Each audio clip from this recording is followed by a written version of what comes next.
সর্বপ্রথম সেই মহান মালিকের দরবারে অন্তরে অন্তরস্থল থেকে ইমানি আওয়াজ উঁচু করে কালিমাতু শুকর আদায় করি। সকলে বলি আলহামদুলিল্লাহ।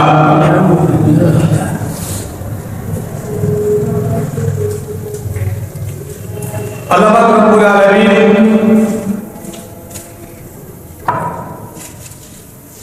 আমাদেরকে দুনিয়ায় পাঠিয়েছেন তার ইবাদতের জন্য। ইবাদতটা হবে রাসূল সাল্লাল্লাহু আলাইহি ওয়াসাল্লামের তরিকা অনুযায়ী। নামাজ পড়েন, যদি রাসূলের তরিকা না পড়েন তাহলে ওই নামাজ ইবাদত বলে গণ্য হবে না। রোজা রাখেন, যদি রোজাটা রাসূলের তরিকা অনুযায়ী না হয় তাহলে এই রোজাটা ইবাদত হবে না। যত ভালো কাজ আছে আপনি করেন, যদি রাসূলের সুন্নাহ তার ভিতরে না থাকে, আদর্শ না থাকে, তাহলে ওই কাজটা ইবাদত বলে গণ্য হবে না। দুনিয়ার আপনা থেকে আপনা কাজ, সেই কাজটা আপনি করেন রাসূলের সুন্নাহ অনুযায়ী, তাহলে ওই কাজটা ইবাদত বলে গণ্য হবে। যেরকম ভাবে কোনো ব্যক্তি যদি বাথরুমে যায়, পোশাক পরে যায়, ওখানে যদি রাসূলের সুন্নাহ আদায় করে বাপ্পা দিয়ে প্রবেশ করে, জুতা এবং স্যান্ডেল পায়ে রাখে, মাথাটা ঢেকে রাখে, বাথরুম কোনো পোশাকখানায় প্রবেশের আগে দোয়া পড়ে, বের হওয়ার পরে দোয়া পড়ে, এই সুন্নাহগুলি যদি আদায় করা হয় তাহলে ওই বাথরুম এবং পোশাকটা যখন সে আদায় করবে তখন তা ইবাদত বলে গণ্য হবে।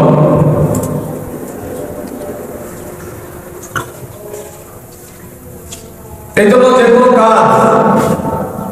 কোনো কাজ আমরা করবো, কাজের ভিতরে যদি রাসূলের সুন্নাহ থাকে তাহলে ওই কাজটা ইবাদত বলে গণ্য হবে। আর যদি কাজের ভিতরে রাসূলের সুন্নাহ না থাকে তাহলে ওই কাজটা ইবাদত বলে গণ্য হবে না।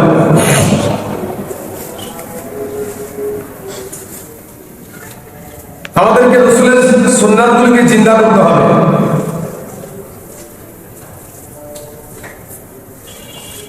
রাসূল সাল্লাল্লাহু আলাইহি ওয়াসাল্লাম হাদিস শরীফের ভিতরে বর্ণনা করেছেন, ফিতনা ফাসাদের জামানায় কোন ব্যক্তি যদি আমার একটি সুন্নাহকে জিন্দা করে, সুন্নাহ জিন্দা করার অর্থ হলো যে সুন্নাহটা মরে গেছে তা নয়। একসময় এই সুন্নাহটা সমাজের ভিতরে ছিল, আস্তে আস্তে করে সুন্নাহটা মানুষ থেকে বিলুপ্ত হয়ে গেছে। মানুষ ওই কাছ থেকে সুন্নাহ মনে করে না। এখন আমার মাধ্যমে ওই সুন্নাহটা যদি জিন্দা হয়ে যায়, রাসূল সাল্লাল্লাহু আলাইহি ওয়াসাল্লাম বলেন 100 শহীদের মর্যাদা আমি আল্লাহ তাআলা তার আমলনামায় দান করব। রাসূলের কোন একটা সুন্নাহ যদি কোনো ব্যক্তি জিন্দা করে, এই জামানায় এসে রাসূলের একটা সুন্নাহকে যদি কোনো ব্যক্তি আঁকড়ে ধরে, রাসূলের একটা সুন্নাহকে যদি সে আমল করে, আল্লাহ তাআলা হাবিব রাসূল সাল্লাল্লাহু আলাইহি ওয়াসাল্লাম বলেন যে আল্লাহ রাব্বুল আলামিন তাকে 100 শহীদের মর্যাদা সব আল্লাহ রাব্বুল আলামিন তার আমলনামায় দান করবেন। রাসূলের অনেকগুলো সুন্নাত রয়েছে, যেরকম মসজিদে প্রবেশের সময় 4টা সুন্নাত, বের হওয়ার সময়ও 4টা সুন্নাত। মসজিদে প্রবেশের সময় ডান পা দিয়ে প্রবেশ করা, এটা একটা সুন্নাত। কিন্তু অনেক সময় তাড়াহুড়ার কারণে আমি ডান পা দিলাম না বাম পা দিলাম, বুঝে আসে না। তো যখন ডান পা মসজিদের ভিতরে প্রবেশ করাইলাম, প্রবেশ করার সাথে সাথে বিসমিল্লাহির রহমানির রহিম, বিসমিল্লাহ বলা, এটা হলো সুন্নাত। এবং রাসূলের উপরে দুরূদ শরীফ পাঠ করা সাল্লাল্লাহু আলাইহি ওয়াসাল্লাম, এটাও একটা সুন্নাত। এবং রাসূল সাল্লাল্লাহু আলাইহি ওয়াসাল্লাম যে দোয়াটা শিখাই দিয়েছেন, আল্লাহুম্মা ফতহ লি আবওয়াবা রাহমাতিক, এটা একটা সুন্নাত। তাহলে মসজিদে প্রবেশ করার সুন্নাত হলো 4টি। ডান পা দিয়ে প্রবেশ করা, বিসমিল্লাহ বলা, দুরূদ শরীফ পড়া, দোয়া পড়া, এই 4টা হলো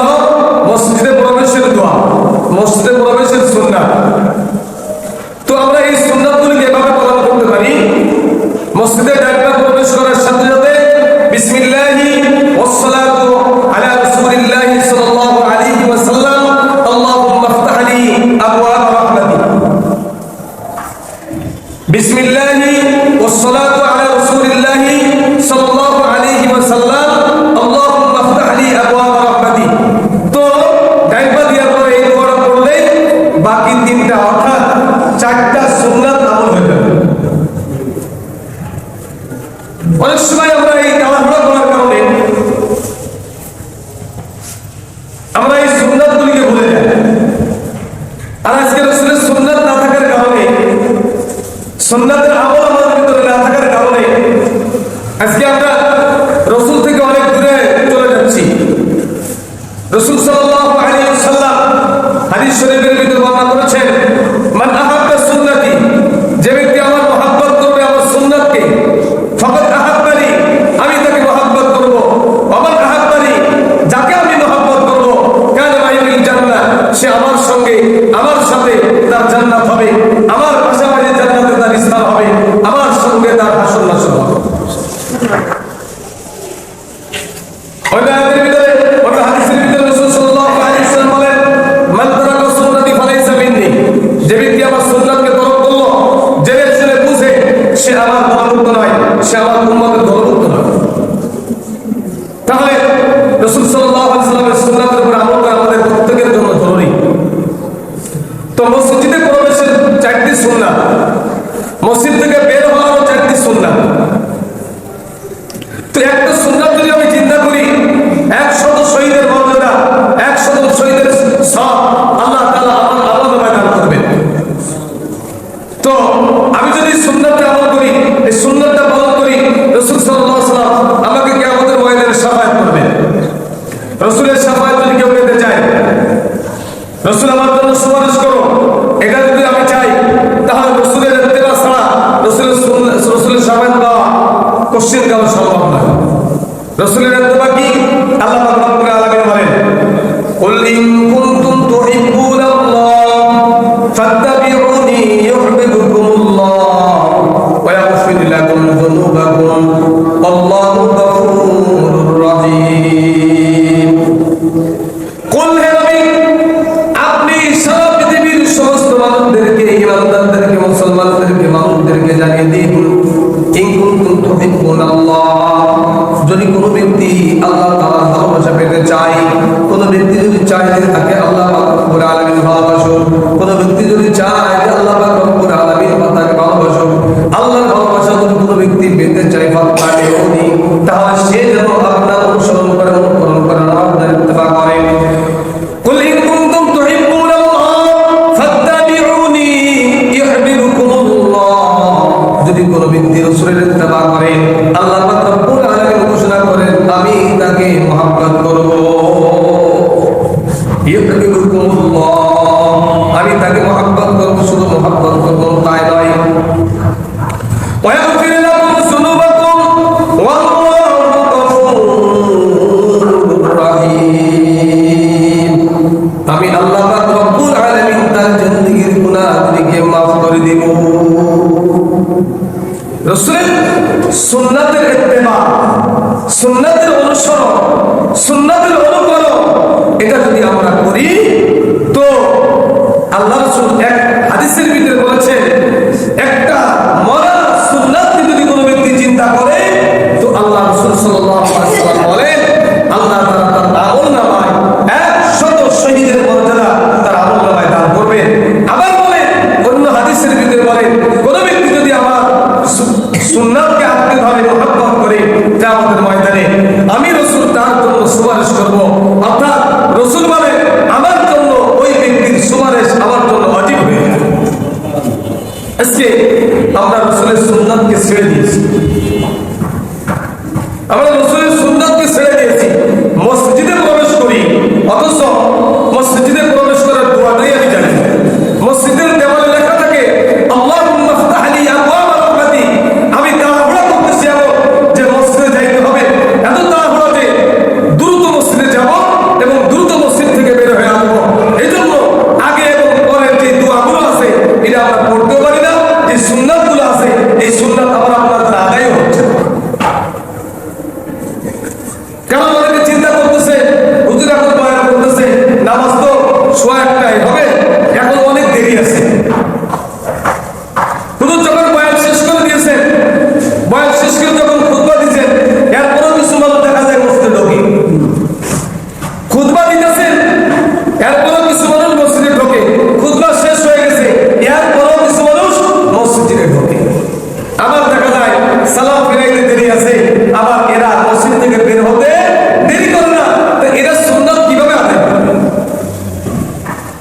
যে লোকটা দিদি স্ত্রী ভাবে গোসল করে পবিত্রতা অর্জন করে আল্লাহর জন্য আল্লাহর ইবাদতের জন্য মসজিদের দিকে রওনা হয়েছে, ওর চিন্তাধারা হলো যার মসজিদে আল্লাহর ইবাদতের জন্য, আমি মসজিদে যাইতেছি আল্লাহর ইবাদতের জন্য, আল্লাহর গুণগান করার জন্য, আল্লাহকে রাজি করার জন্য, রাসূলের সুন্নাতগুলো আদায় করতে হবে।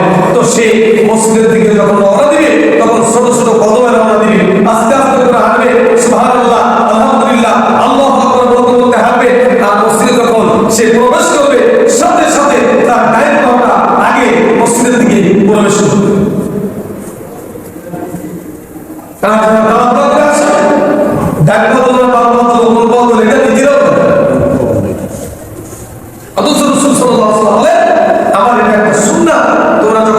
প্রবেশ করবে একটা সুন্নাত তোমার, একটা সুন্নাত তোমার ডাইন দিয়ে মসজিদে প্রবেশ করা, 2 নম্বর সুন্নাত হলো বিসমিল্লাহ বলা, 3 নম্বর সুন্নাত হলো রাসূলের উপর দুরূদ শরীফ পড়া, 4 নম্বর সুন্নাত হলো আল্লাহুম্মা আফতাহলি আবওয়াব রাহমাতি, আল্লাহ আপনি আমার জন্য রহমতের দরজাগুলিকে খুলে দিন। আপনি তো রহমতের দরজা কিভাবে খুলবেন? আপনি তো দোয়াই করেন, আপনি তো সুন্নাত অনুযায়ী মসজিদে প্রবেশ করেন নাই, আপনার তো চিন্তা ঘড়ির দিকে তাকিয়ে থাকেন, মসজিদ ঢোকার সাথে সাথে ঘড়ির দিকে আপনার নজর, কি ব্যাপার কত বাজে আগে চলে আসতেন, অনেকে এও চিন্তা করে আগে চলে আসতেন না আল্লাহু আকবার। অথচ পৃথিবীর ভিতরে সব থেকে উত্তম পবিত্র এবং শ্রেষ্ঠ জায়গা হলো মসজিদ।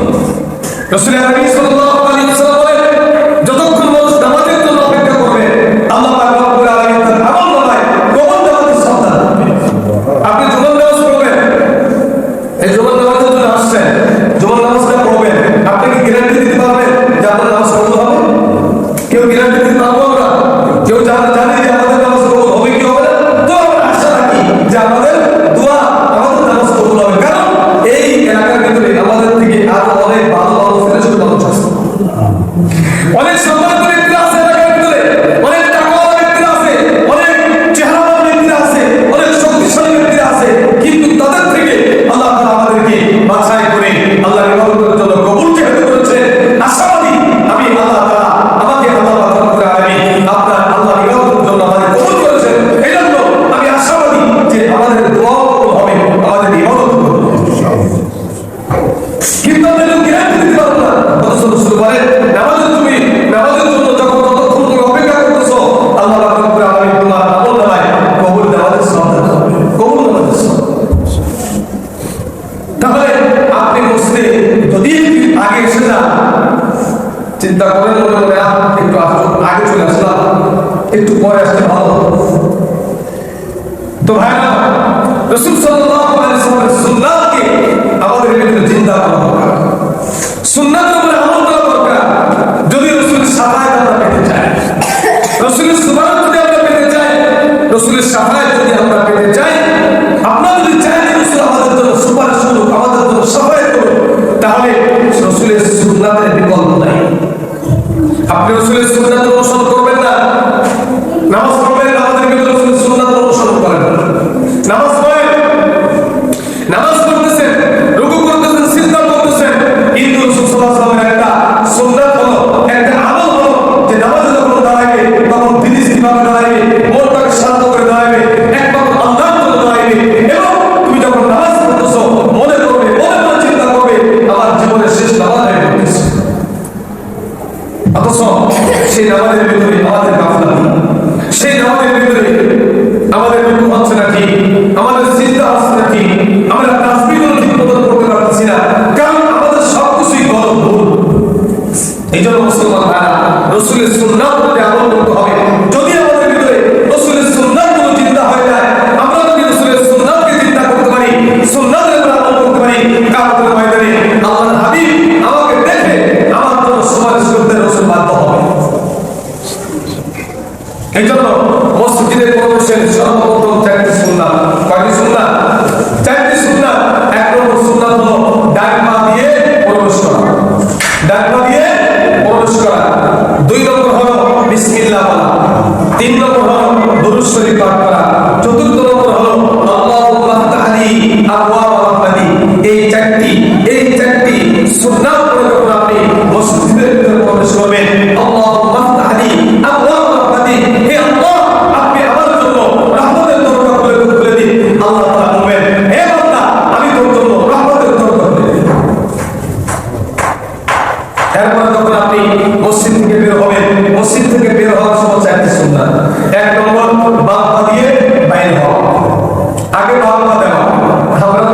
দিই আমরা নিজেরাও জানি না। কারণ আমাদের তো এমন অবস্থা হয়েছে যে মসজিদ থেকে সালাম ফেরানোর সাথে সাথে এমন বেগে মসজিদ থেকে বের হয়েছি, বাড়িতে দেখি আমার জুতা একটা আইছে, ওদের জুতা একটা আইছে। কার জুতা আমার পায়ের মধ্যে ঢুকাইলাম এটাও আমরা জানি না। এত তাড়াহুড়া কেন? এত তাড়াহুড়া কেন? আড্ডা মারতে খারাপ লাগে না, আড্ডা মারতে পারছে না। এই জন্য মুসলমান ভাইরা সময় দিতে হবে, সময় মূল্যায়ন করতে হবে। আমি আপনি মসজিদে যে 10টা মিনিট সময় বেশি দিতে পারি না, অথচ এরকম ঘন্টার পর ঘন্টার সময় আমার অতিবাহিত হচ্ছে। যে সময়ের ভিতরে, যে ঘন্টার ভিতরে একবারের জন্য সুবহানাল্লাহ, একবারের জন্য আল্লাহু আকবার, একবারের জন্য আল্লাহর নাম করতে হইলে এমন ঘন্টা ঘন্টা আমাদের মাঝ থেকে অতিবাহিত হতে হচ্ছে।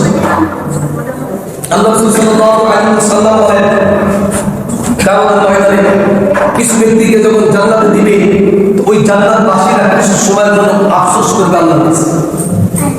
জান্নাতবাসীরা আফসোস করবে। জান্নাতে যাওয়ার পরে যখন ওই ব্যক্তি দেখবেন, আপনি যখন দুনিয়ার ভিতরে একটা কাটেন, তারা বিল্ডিংয়ের মালিক হয়েছেন, আমার বলে তারা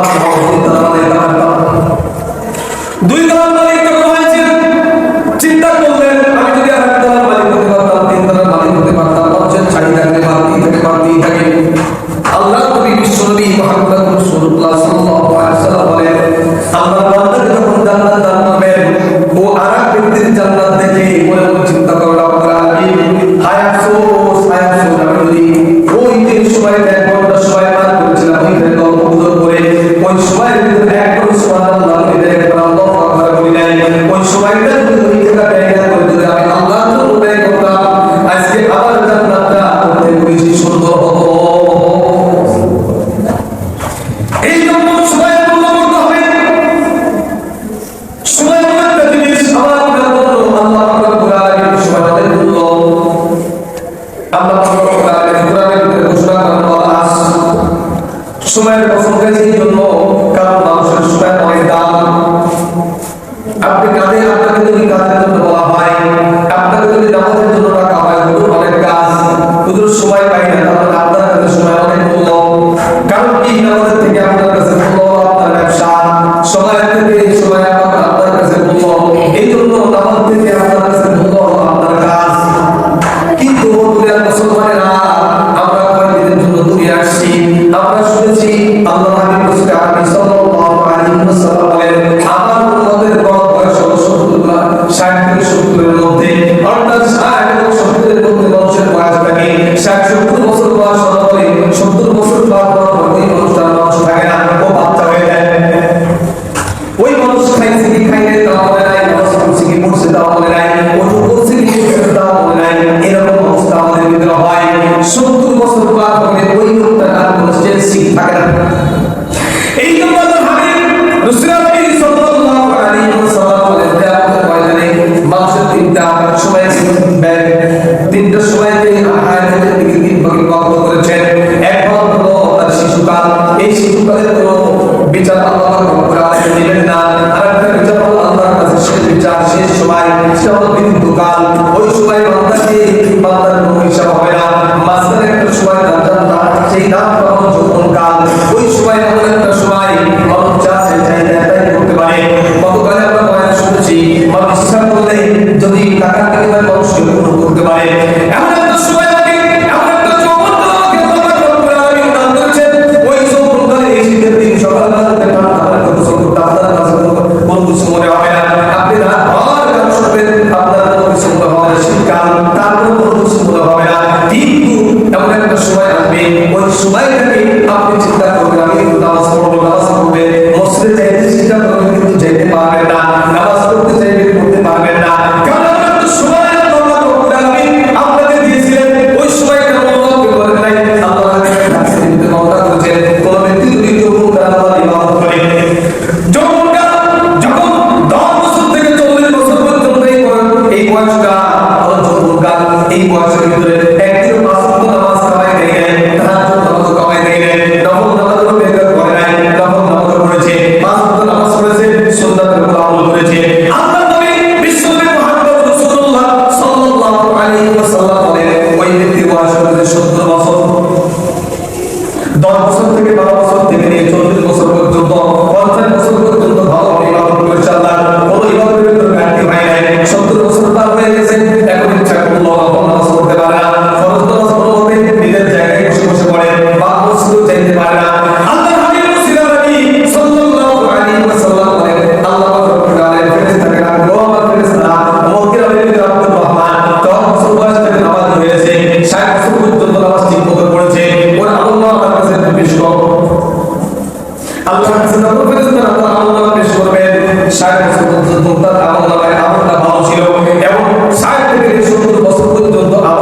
60 বছর, এই সময়ের ভিতরে আপনার নেকামলের সংখ্যা কমে গেছে, 60 থেকে 70 বছর আরো বেশি কমে গেছে। এরপর যদি হায়াত বেশি থাকে, 70 এর বেশি পার হয়ে যায়, এরপর তো আমল বিক্রি করবে না, কোনো হিসাব নেই। আল্লাহ পাক রব্বুল আলামিন ফেরেশতাকে বলে, ফেরেশতা নিয়ে আব্দুর রহমান আল্লাহর কাছে পেশ করো। আব্দুর রহমান আল্লাহর কাছে পেশ করলেন। আল্লাহ পাক রব্বুল আলামিন থেকে 10 বছর থেকে নিয়ে 50 বছর এই সময় অনেক থেকে আরম্ভ করেছে, তাহাজ্জুদ নামাজ পড়তো, প্রতিদিন নফল নামাজ পড়তো, কত 10 টাকা, আবার সুন্নাত আমল করতো, সব কিছু করেছে 50 বছর পর্যন্ত। 50 থেকে যখন 50 বছর উপনীত হয়েছে, 50 থেকে 60 বছর, এই 10 বছরের ভিতরে আমল নামাজ কমে গেছে, নফল নামাজ করতে পারে না, বেশি নফল রোজা রাখতে পারে না, বেশি করে সিজদা করতে পারে না, আমল নামাজ কমে গেছে। 60 বছর পর হয়ে গেল, এবার 60 থেকে 70 বছর আরো আমল নামাজ বেশি কমে গেছে। আল্লাহ পাক রব্বুল আলামিন ফেরেশতাদেরকে ডাক দিয়ে বলেন, ও ফেরেশতারা, 50 বছর পর্যন্ত আমল করেছে, তার আমল নামা 100 অনেক, কিন্তু 50 থেকে 60 বছর আমল নামা কম লাগছে কেন, বা 60 থেকে 70 বছর আমল কম লাগছে কেন? ফেরেশতারা ডাক দিয়ে বলেন, রব্বুল আলামিন 50 বছর পর্যন্ত তাহাজ্জুদ ঠিক মতো পড়েছে, 50 বছর পর্যন্ত 5 ওয়াক্ত নামাজ ঠিক মতো পড়েছে, 50 বছর পর্যন্ত সে সুন্নাতের উপর আমল করেছে, 5 ওয়াক্ত নামাজ পড়েছে, সুন্নাত নামাজ পড়েছে, প্রতিদিন 10 টাকা করে নফল নামাজ পড়তো, প্রতিদিন 50 বছর পর্যন্ত।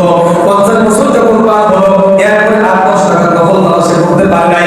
এই 10 বছরের ভিতরে সে নফল নামাজ আর পড়তে পারে নাই। এই জন্য আমরা তার আমল করাই আর এই নফল নামাজের ইবাদতের সব দেখি নাই। যখন 60 বছর হয়ে গেছে, 60 বছর থেকে 70 বছর পর্যন্ত কোনো মতে ফরজ নামাজ না পড়ে সুন্নাত বেশি আমল করতে পারে না, মসজিদে যেতে পারে না, এমন ব্যক্তি আছে না নাই? চলে বলেন, সমাজের ভিতরে আছে না নাই? চেষ্টা করে আমি নামাজ পড়বো, নামাজ পড়বো, অনেকে মনে মনে চিন্তা করে এই বসে নামাজ পড়বো, যখন দাড়িটা সাদা হবে তখন নামাজ পড়বো। আল্লাহ যদি ইচ্ছা করে ওই দাড়ি সাদা হওয়ার আগে আল্লাহ আপনাকে বিছানার ভিতরে শোয়াই দিতে পারে।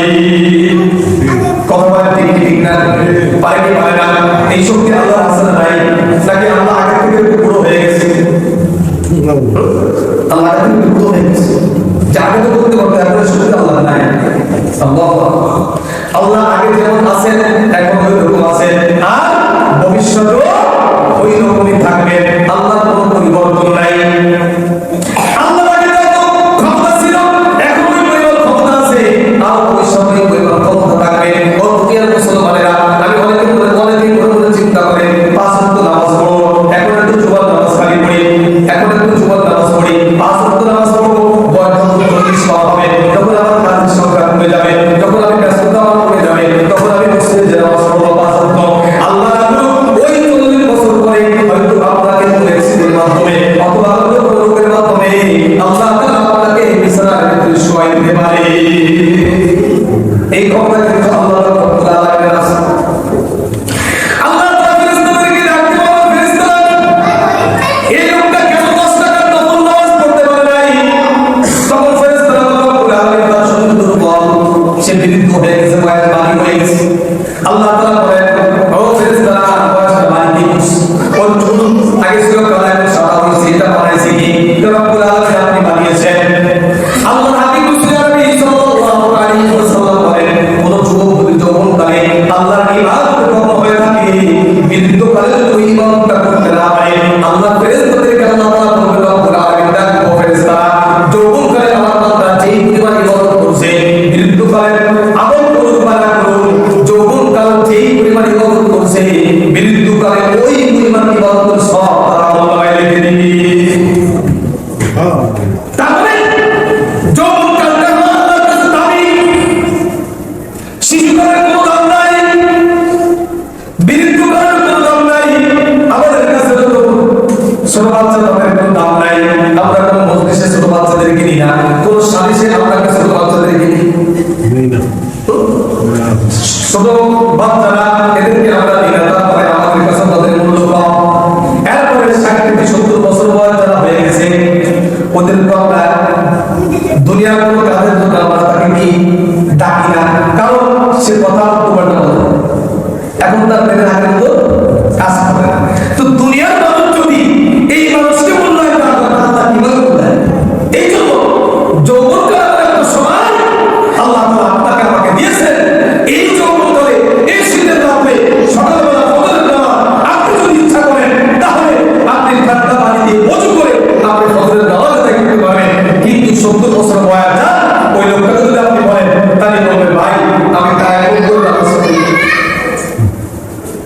আমি তায়াম্মুম করে নামাজ পড়ব।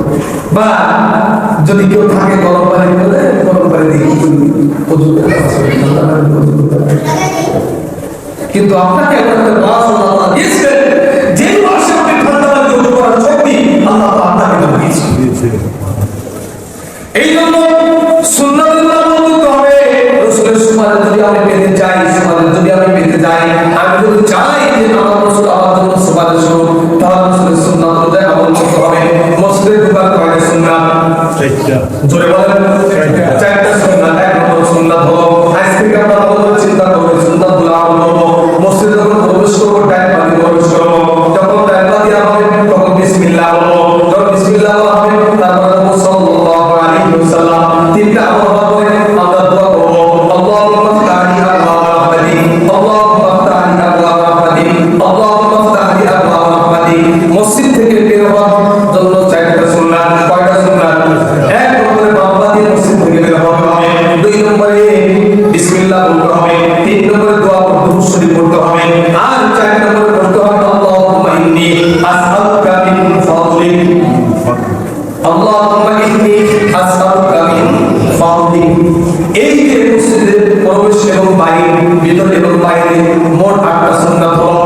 যদি কোনো ব্যক্তি তার জীবন থেকে 8টা সুন্নাত ছুটে যায় আর এই সুন্নাতটা যদি চিন্তা করে, রাসূল বলেন একটা সুন্নাত যদি কোনো ব্যক্তি চিন্তা করে 100 শহীদের বদলা, 100 শহীদের সওয়াব আমি আল্লাহ রাব্বুল আলামিন তার আমলনামার সঙ্গে যোগ করে দিব।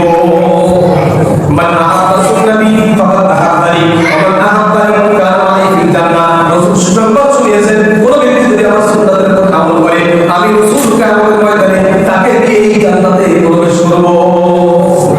আমরা সবাই চাই না যে রাসূল আমাদেরকে সুপারিশ করে আমরা রাসূলের সঙ্গে জান্নাতে যেতে চাই ইনশাআল্লাহ। তো রাসূলের সঙ্গে যদি জান্নাতে যেতে চাই তাহলে রাসূলের সুন্নাত অনুযায়ী আমল করতে হবে। ভাইরা, দুনিয়ার ভিতরে সবথেকে নিকৃষ্ট জায়গা হলো বাথরুম। কিন্তু সেই বাথরুমের ভিতরে প্রত্যেকটা মানুষের যাওয়া লাগে। হ্যাঁ, বাথরুম যদি একদিন বন্ধ হয়ে যায় তাহলে শরীর খারাপ হবে। মন ত্যাগ যদি না হয়, শরীর থেকে যদি মন বের না হয়, উসাব বের না হয়, তাহলে পরদিন দৌড় দিয়ে ডাক্তার কাছে যাবে, অপারেশন করা লাগে। সে আল্লাহ তাআলা এত সুন্দর করে আমার ভিতরে উপর দিয়ে খাবার ঢুকাই দিয়েছে, ভিতর দিয়ে পিছন দিয়ে আল্লাহ তাআলা বীজ দিয়ে সেই ময়লাগুলোকে বের করেছে সুন্দরভাবে শরীরকে সুস্থ রাখার জন্য। ওই আল্লাহ তাআলা নিয়ামত শুকর আদায় করা দরকার। কিন্তু কি আমরা শুকর আদায় করি?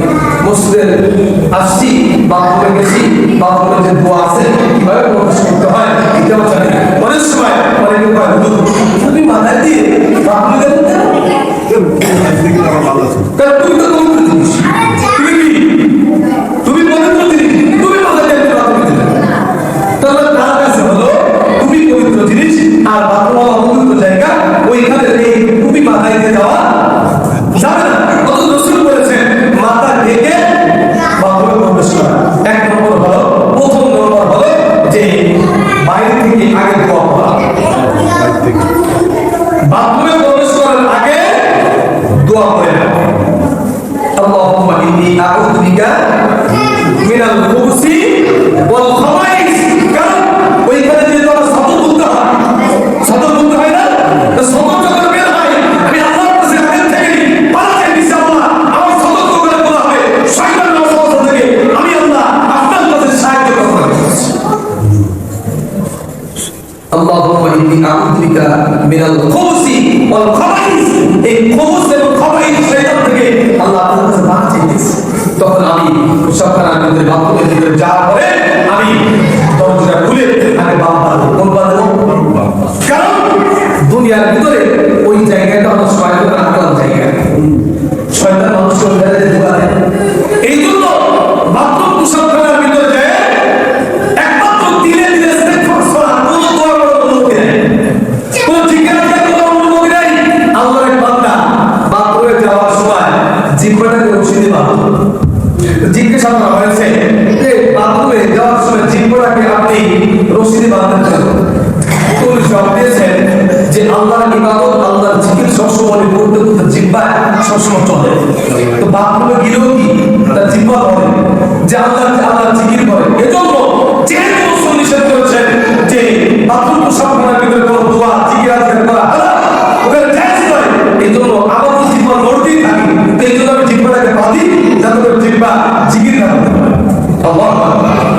কিন্তু আমাদের অভ্যাস কি আমরা বাথরুমে যাইতেছি এখন তো আরেকটা সিস্টেম আছে মোবাইল নিয়ে বাথরুমে মোবাইল আগে তো কিছু মানুষের বিড়ি না টানলে বাথরুম হইতো না আর এখন হলো মানুষের মোবাইল না নিয়ে গেলে বাথরুম ঠিক ক্লিয়ার এখন মানুষের এমন হয়ে গেছি যে বাথরুমের ভিতরে মোবাইল না নিয়ে গেলে বাথরুম মানে ক্লিয়ার হয় না আর যারা বিড়ি সিগারেট খায় এরা তো মনে করে যে সিগারেট বিড়ি না খাইলে বাথরুম ক্লিয়ার হয় না আমরা তো খাই না আমাদের বাথরুম ক্লিয়ার হয় না আমরা তো জীবনে একবার টান দিয়ে দেখলাম না তো আমাদের কি বাথরুম ক্লিয়ার হয় না আপনার কেন হয় না আরে আপনি চিন্তা করেন যে এই সিগারেট না খাইলে এই বিড়ি না খাইলে আপনার বাথরুম ক্লিয়ার হবে না আর লোকের বুঝ যখন ভাবছি আমিও করে দিলাম ওই সিগারেট না আমার করতে বাথরুম ক্লিয়ার হবে আল্লাহর উপর ভরসা মানুষ করছে আপনি সিগারেট করে এই জন্য আমার ব্যবস্থা করে দিয়েছেন ওরা না কিন্তু ক্লিয়ার হবে আর আমার ব্যবস্থা করছে আমি এমনি বাথরুমে গেলেই আর একটু ওষুধ না খেলে ঘুম হয় না আর আমার শুয়েই ঘুম হয় মানে বিছানায় শোয়ার সাথে সাথে ঘুম থেকে আসে আল্লাহই বলে আর একদম মানে বডি ট্যাবলেট খায়ও কি হয় ঘুম হয় না এটা আল্লাহ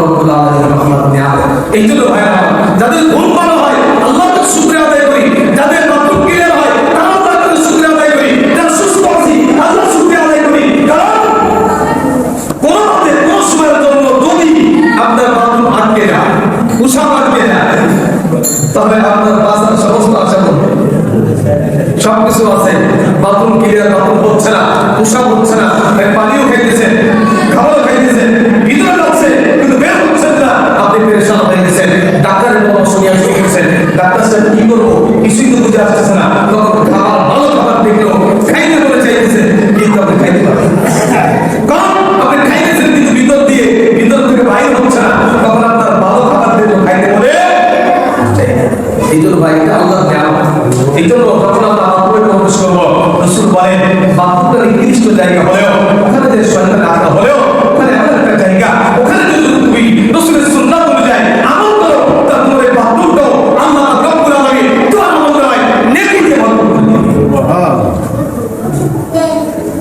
রাসূল সাল্লাল্লাহু আলাইহি ওয়াসাল্লাম একটা হাদিসের ভিতরে বর্ণনা করেছেন পৃথিবী দুইটা জায়গাকে বলছেন একটা জায়গা হলো শ্রেষ্ঠ আর একটা জায়গা নিকৃষ্ট জায়গা হলো বাজার আর শ্রেষ্ঠ জায়গা হলো মসজিদ শ্রেষ্ঠ জায়গা কোথায় মসজিদ আর নিকৃষ্ট খারাপ জায়গা হলো কোথায় বাজার দোকানপাট এখানে কথা বলা হয়েছে অথচ রাসূল সাল্লাল্লাহু আলাইহি ওয়াসাল্লাম এক হাদিসের ভিতরে বলছেন যদি কোনো ব্যক্তি ওই বাজারে যাওয়া প্রবেশ করার আগে একটা দোয়া পড়ে ওই দোয়াটা পড়লে আমি আল্লাহ পাক রব্বুল আলামিন তার আমলনামায় অসংখ্য আগুন লিখে দেন অর্থাৎ আপনি যে কাজটা করি ওইখানে রাসূলের সুন্নাত আছে যদি আমি কাজটা সুন্নাত অনুযায়ী করি বাথরুমটা সুন্নাত অনুযায়ী করি তাহলে রাসূল সাল্লাল্লাহু আলাইহি ওয়াসাল্লাম সাহাবী জিজ্ঞেস করে ইয়া রাসূলুল্লাহ আমাদের স্বামী স্ত্রী মিলন করি এর ভিতরে কোনো সওয়াব আছে এক সাহাবী প্রশ্ন করছেন রাসূলকে আমরা স্বামী স্ত্রীতে মিলন করি এর ভিতরে কোনো সওয়াব আছে কারণ এটা তো স্বামী এবং স্ত্রীর একটা আনন্দ মুহূর্ত এখানে আমার সওয়াব কিসে রাসূল সাল্লাল্লাহু আলাইহি ওয়াসাল্লাম বলেন এই কাজটা হালাল না হারাম কই হালাল কই এই কাজটা যদি হারাম ভাবে করেন গুনাহ হবে কিনা কই অবশ্যই হবে কই যেই কাজটা হারাম ভাবে করলে গুনাহ হবে ওই কাজটা হালাল ভাবে করলে কেন নাকি হবে না তার মানে রাসূল বুঝাইতে চান যে স্বামী স্ত্রীর যে মিলনটা এর ভিতরে আল্লাহ দেখি রেখে দিয়েছেন যদি রাসূলের সুন্নাত অনুযায়ী রাসূলের সুন্নাত অনুযায়ী যদি আমরা যে কাজটা করি না যদি আমরা রাসূলের সুন্নাত অনুযায়ী করতে পারি তো আল্লাহ তাআলা আমার ওই কাজটাকে আমার আমলনামায় নেকি দ্বারা পরিবর্তন এই জন্য রাসূলের সুন্নাত অনুযায়ী আমল করতে হবে তো মসজিদের ঢোকা এবং বাইরে কয়টা সুন্নাত বললাম যে 8টা সুন্নাত বের হওয়া ভিতরে প্রবেশ করার 4টি সুন্নাত আর বাইরে হওয়ার 4টি সুন্নাত আরেকটা সুন্নাতের কথা বলে বিশেষ করে আরেকটা সুন্নাত কোন একটা সুন্নাত রাসূল সাল্লাল্লাহু আলাইহি ওয়াসাল্লাম বলেন লাউলা আন আশুকা আলা উম্মতি লা আমারু বিসওয়াক ইনদা কুল্লি সালাহ আমরা সবাই ঈদের নামাজ পড়তে আসি ওযু করছি না তো সবাই ওযু করে আসি তো হ্যাঁ সবাই ওযু করছি ওযু ছাড়া তো নামাজ হয় না রাসূল সাল্লাল্লাহু আলাইহি ওয়াসাল্লাম হাদিস শরীফের ভিতরে বর্ণনা করেছেন তোমরা যখন ওযু করতে যাবে তখন তোমরা মিসওয়াক করবে মিসওয়াক একটা ঘটনার ভিতরে আসছে তো রাসূল সাল্লাল্লাহু আলাইহি ওয়াসাল্লাম সাহাবীদেরকে যুদ্ধের ময়দানে পাঠিয়েছেন, রওনা করে পাঠিয়েছেন। তো দীর্ঘ এক সপ্তাহ পর্যন্ত বা দীর্ঘদিন পর্যন্ত যুদ্ধ হচ্ছে, কিন্তু জয় এবং পরাজয় পুরোটাই হচ্ছে। তো রাসূল সাল্লাল্লাহু আলাইহি ওয়াসাল্লামের সাহাবীরা চিন্তায় পড়ে গেলেন যে জয় পরাজয় করতে হবে, জয় হয় না পরাজয় হয় না, কিছু হয় না কারণে। তো সবাই মিলে পরামর্শ করলেন, তার রাতে দোয়াইছে, রাসূল সাল্লাল্লাহু আলাইহি ওয়াসাল্লাম স্বপ্নে দেখাইছে যে তোমরা একটা সুন্নাত করে আমলটাকে ছেড়ে দিয়েছো। সেই সুন্নাতটা কি? এই সুন্নাতটা হলো ওযুর পূর্বে তোমরা মেসওয়াক করাকে ছেড়ে দিয়েছো। এই সুন্নাতের আমল করো, আল্লাহ তাআলা আগামীকাল তোমাদেরকে বিজয় দান করবেন। সকালবেলা ঘুরতে ঘুরতে সবাই জানতে পারে সকালে শুরু করছে। তো কাফের বেঈমানেরা দেখা মনে মনে চিন্তা করতেছে, ওরা দাঁতে ধার দিতেছে, আমাদেরকে কোনো এক কারণে বের আল্লাহু আকবার। যুদ্ধের ময়দানে সাহাবীরা গেছে, অল্প কিছুক্ষণের মধ্যেই কাফের বেঈমানেরা পালায়ের মধ্যে বাধ্য হয়েছে, মুসলমানরা জয়লাভ করেছে। এই জন্য রাসূলের একটা সুন্নাতের উপর যদি আমি আমল করি, মান আহাব্বা সুন্নতি ফাকাদ আহাব্বানি ওয়া মান আহাব্বানি কান মা'i। রাসূল বলেন, যে ব্যক্তি আমি আমার সুন্নাতের আমল করব, আমি রাসূল তার উপর সন্তুষ্ট এবং তাকে নিয়ে আমি আল্লাহর জান্নাতে প্রবেশ করব। তো রাসূল যে জান্নাতে থাকবে, আমরা তো ওই জান্নাতে থাকতে পারবো না। রাসূলের জান্নাত আলাদা হবে, কিন্তু রাসূল বলেন যে জান্নাত এমন হবে যে আল্লাহ তাআলা আবার আপনাকে একসঙ্গে দেখানোর একটা সুযোগ আল্লাহ তাআলা করে দিবেন। আপনার জান্নাত থেকে আপনি রাসূলকে দেখতে পাবেন, আপনার জান্নাত থেকে রাসূলের সাথে কথা বলতে পারবেন, আপনার জান্নাত থেকে রাসূলের সাথে বন্ধুত্ব করতে পারবেন, রাসূলকে দেখতে পাবেন। রাসূলের জান্নাত আপনার জান্নাত এক হবে নাকি? তবে রাসূলকে আপনি সরাসরি জান্নাতের ভিতর থেকে দেখতে পাবেন। এই জন্য মান আহাব্বা সুন্নতি ফাকাদ আহাব্বানি ওয়া মান আহাব্বানি কান মা'i ফিল জান্নাহ। রাসূল বলেন, আমার সুন্নাতের অনুসরণ করো, আমি তোমাকে জান্নাতে নিয়ে জিম্মাদারি দেব। তো যে হাদিসটা বলছিলাম, লাউলা আন আশুক্কা আলা উম্মতি লা আমারতু বিস-সাওয়া ইনদা কুল্লি সালাত। রাসূল বলেন, আমার মনে ধারণা হলো, আমার মনে চাই যে আমার প্রত্যেক বান্দা, প্রত্যেক উম্মতের পকেটে মিসওয়াক থাকুক, তাহলে নামাজের আগে ওযু করা করবে, তারপর মিসওয়াক করে নেয়। তো রাসূল সাল্লাল্লাহু আলাইহি ওয়াসাল্লাম মনে তামান্না, কিন্তু এটা প্রকাশ করলেন না, যদি আল্লাহ ওয়াজিব করে দেয়। এই জন্য বেশি গুরুত্ব না দিয়ে রাসূল বলেন, আমার মনে ধারণা এটা। এই জন্য রাসূল বলেন, লাউলা আন আশুক্কা লা উম্মতি আলা উম্মতি লা আমারতু বিস-সাওয়া ইনদা কুল্লি সালাত। আমি চাই যে আমার প্রত্যেকটা উম্মাহ নামাজের আগে ওযু করবে, তারপর মিসওয়াক করবে, কারণ মিসওয়াক করে নামাজ পড়লে এক রাকাত নামাজ পড়লে 70 রাকাত নামাজের সওয়াব আল্লাহ তাআলা দান করেন। সুবহানাল্লাহ, সুবহানাল্লাহ বলতে কষ্ট হয়। সুবহানাল্লাহ বললেন, আল্লাহ সাল্লাল্লাহু আলাইহি ওয়াসাল্লাম হাদিস শরীফে বলেছেন, একটা গাছ আপনার জন্য জান্নাতে তৈরি হয়ে গেল, যেই গাছটা একটা দ্রুতগামী ঘোড়া, যে এরকম দৌড়াইতে মানে তার জীবন শেষ হয়ে যাবে, কিন্তু ছায়া এই জন্য মুসলমান সুন্নাত আমল করব ইনশাআল্লাহ। মসজিদে ঢোকার সময় 4টি সুন্নাত, মসজিদ থেকে বের হওয়ার 4টি সুন্নাত, আর প্রত্যেকটা ওযু শুনতে আমার মেসওয়াক করে দিব ইনশাআল্লাহ। আল্লাহ আমাদের সকলকে আমল করার তৌফিক দান করেন, আমিন। ওয়া আখিরু